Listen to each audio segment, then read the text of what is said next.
ምግብ አሁን በልተው ሲቀርብላቸው የጀነት ሰዎች ይላል አላህ ይሄኛው ምግብ ለምን ደገማችሁን ይላሉ።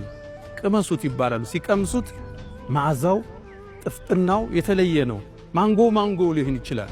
አላህ ቁርአን ላይ ምናል ወኡቱ ቢሃ ሙተሻቢሃ ተመሳሳይ ተሰጧቸው ነው። ሳዩት አንድ ነው፣ ሲቀምሱት አሁን ከበሉት የሚቀጥለው የተለየ ነው። ማይቋረጥ ደስታ፣ ማይቋረጥ ህይወት። ጀነት ውስጥ ፀሐይና ብርድ የለም።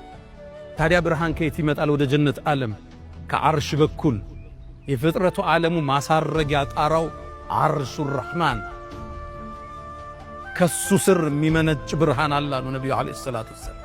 ወደ ጀነት ዓለም እሱ ያበራል። ሙቀት የለም፣ ቅዝቃዜ የለም። በጣም ማራኪ አየር፣ ለስላሳ አየር ያለበት ሚጋርደው ነገር ባይኖርም ደግሞ ዛፎች አሏት። እያንዳንዱ ዛፍ ስሩ ከወርቅ ነው አሉ ነቢዩ ዓለይሂ ሰላቱ ወሰላም። ልብ ብላችኋል? የሚያምሩ ዛፎች ስራቸው ከወርቅ መሰረታቸው ከወርቅ።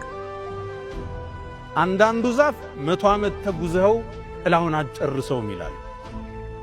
በእርግጥ ከፀሐይ ለመከላከል አይደለም፣ ከላይ የሚመጣውን ብርሃን ሲጋርዱት የሚፈጥረው ውበት አለ፣ የሚፈጥረው ማራኪ ገጽታ አለ። እሱን ነው አላህ የሚያሳየው።